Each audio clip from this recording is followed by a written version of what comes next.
Agora, então, vou passar a palavra, primeiramente, à Advocacia Geral da União, ministro Luiz de Almeida Mendonça. Mas o requerente não... o requerente não pediu sustentação oral. Então, exatamente. Então, falará pela Advocacia Geral da União o ministro André Luiz de Almeida Mendonça, advogado-geral da União, que disporá do tempo regimental de 15 minutos. Excelentíssimo senhor presidente do Supremo Tribunal Federal, ministro Luiz Fux, excelentíssimo senhor relator da presente ADPF, ministro Gilmar Mendes, excelentíssimas senhoras ministras Carmen Lúcia e Rosa Weber, excelentíssimos senhores ministros, também do Supremo Tribunal Federal, permitam-me cumprimentá-los na pessoa do decano, ministro Marco Aurélio, excelentíssimo senhor Procurador-Geral da República, doutor Augusto Aras, senhores advogados e doutora Carmen, nossa secretária do plenário do Supremo Tribunal Federal. O ministro Gilmar Mendes foi muito feliz na exposição do seu relatório, de forma sucinta e, ao mesmo tempo, detalhada, e permitam-me, assim, adentrar no mérito da questão, a fim de possibilitar o máximo possível uma discussão contributiva para um debate tão relevante. E, para isso, em primeiro lugar, nós precisamos definir do que nós estamos tratando hoje. Mas, para definir sobre o que nós estamos tratando hoje, é importante, antes de tudo, definir do que nós não estamos tratando. Nós não estamos tratando de um debate entre vida e morte. Nós estamos tratando, isso sim, de uma perspectiva onde todo cristão se presume defender a vida incondicionalmente, onde todo cristão sabe e reconhece os riscos e perigos desta doença terrível, e onde todo cristão sabe que precisa tomar, sim, cuidados e cautelas diante desta enfermidade. Não se trata também de uma discussão política. Eu digo isso para que todos partamos do princípio e do consenso de que todos nessa discussão defendemos a vida. É imprescindível essa perspectiva. E isso é importante porque, em uma sociedade tão tensa como a que nós vivemos hoje, parece que pensar diferente de nós significa a desqualificação dessa pessoa e da sua própria condição de pensar diferente de nós, atribuindo a elas adjetivos inapropriados e ofensivos a um Estado democrático de direito. Se é assim, do que nós estamos tratando? Nós estamos tratando de um partido político que apresenta a sua demanda para que, em essência, religiões cristãs, católicas e evangélicas possam realizar seus cultos, possam ir às suas igrejas. Mas, dentro desse contexto, é importante fazer, e eu faço como registro histórico, o que significa para o cristão a igreja. E os primeiros registros históricos da igreja cristã está na própria Bíblia, de modo muito específico, no livro dos Atos dos Apóstolos. E registra-se ali, após Jesus confiar a Pedro, o apóstolo Pedro, ser a pedra fundamental da sua igreja, que os cristãos, no capítulo 2, diariamente perseveravam no templo, partiam o pão de casa em casa, tomavam suas refeições em conjunto, louvando a Deus e contando com a simpatia do povo. Mais adiante, no capítulo 5 de Atos, diz que para ali também iam outras pessoas de outras cidades. Porém, levantando-se o sumo sacerdote e todos os que estavam com ele, prenderam os apóstolos e os recolheram à prisão. Digo isso porque ser cristão, na sua essência, é viver em comunhão não apenas com Deus, mas também com o próximo. Ser cristão é estar junto ao próximo, é ter compaixão do próximo. E ter compaixão é chorar junto, lamentar junto, dar o suporte necessário para os momentos em que aqueles que se aproximam possam superar as suas dificuldades.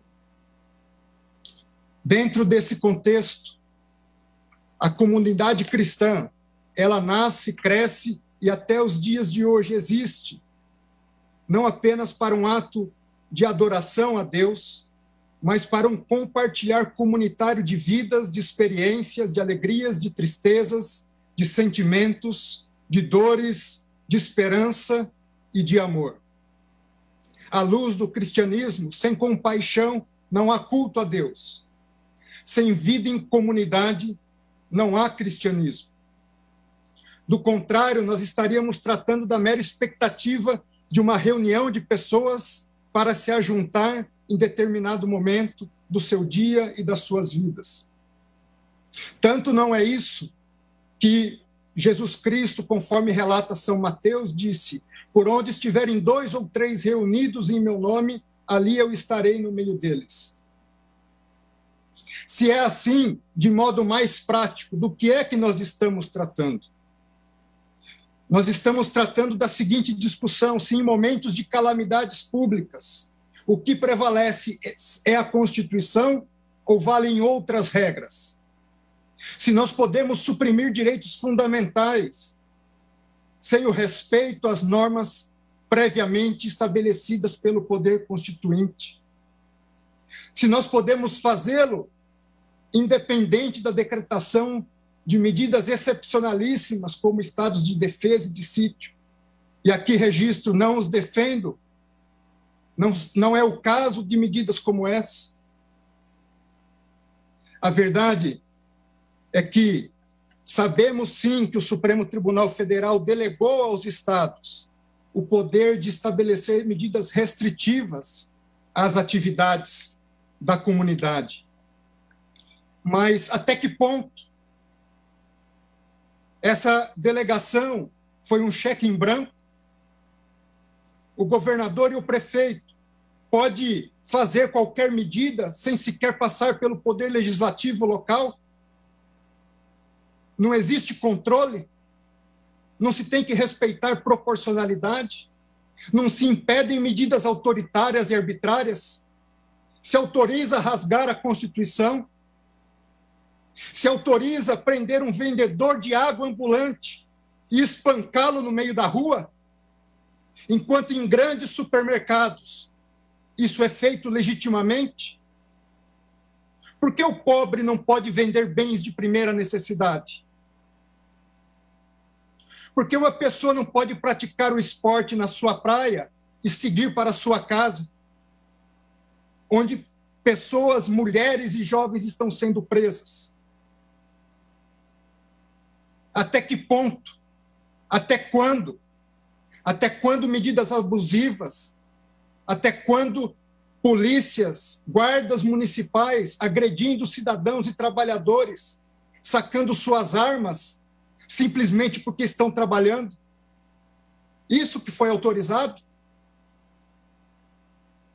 Eu tenho certeza que não foi isso. Eu tenho certeza que há limites e que o Supremo Tribunal Federal não deu um cheque em branco a governadores e a prefeitos. Dentro desse contexto, permitam-me fazer um parêntese: não só agressões a trabalhadores, medidas de toque de recolher. Medida de toque de recolher é incompatível com o Estado democrático de direito. Medida de toque de recolher não é medida de prevenção à doença, é medida de repressão própria a estados autoritários.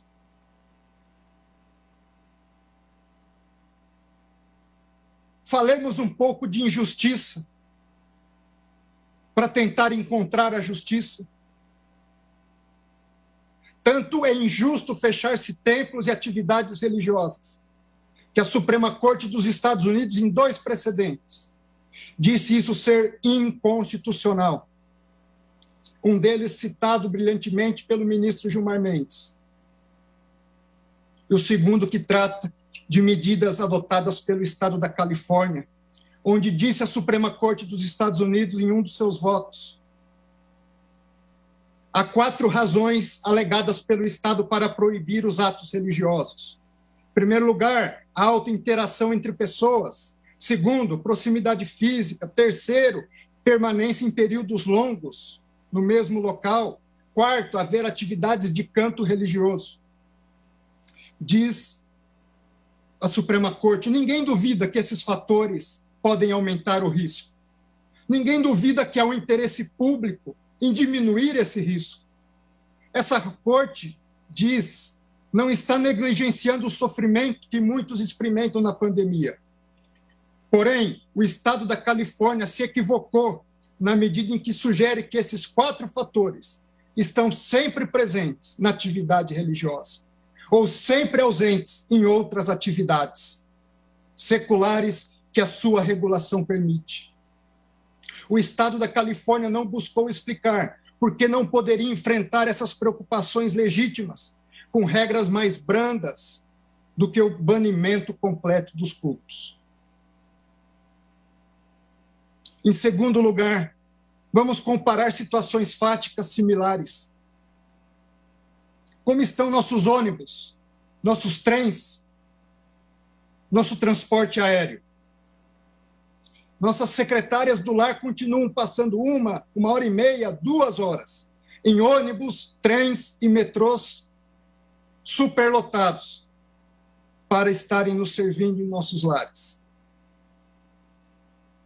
Hoje nós vamos pegar um avião, tomamos cautela ao entrar no aeroporto, na fila do saguão do aeroporto, mantemos distanciamento e sentamos como uma lata de sardinha, um colado no outro, dentro dos aviões. Foram impedidas reuniões presenciais de trabalho? Os governadores fecharam os sindicatos para suas reuniões? Fecharam as associações? Fecharam-se partidos políticos? Por que somente as igrejas? Por que essa discriminação? As igrejas, segundo a OMS, o Brasil é o campeão mundial em transtornos de ansiedade. Segundo lugar no mundo em transtornos depressivos que podem levar ao suicídio. E diante de uma situação como essa, artigo publicado no Jornal da Associação Americana de Medicina Psiquiátrica diz que suicídio e coronavírus fazem a tempestade perfeita. E diz um dos trechos do artigo, a frequência semanal a serviços religiosos foi associada a uma taxa de suicídio 5 vezes menor em comparação com aqueles que não frequentam atividades religiosas semanais. No Japão, aumento de 70% no número de suicídios de mulheres em outubro de 2020. Só que, diferentemente de Japão e Estados Unidos, o pobre brasileiro não pode pagar psicólogo. Muitas das vezes é o padre, é o pastor, que está em locais onde o Estado sequer se faz presente. O primeiro a ouvir seus dilemas, suas dificuldades, as agressões que sofrem no lar, a falta de pão, a falta de amizade e de contato com as pessoas. Artigo publicado por Cássia Coelho diz que as atividades religiosas são essenciais no enfrentamento do coronavírus. Ela diz, elas trazem sentido de esperança, reflexão sobre o processamento da testagem positiva, ajuda de várias dimensões no cuidado à saúde, fortalece a humanidade das pessoas.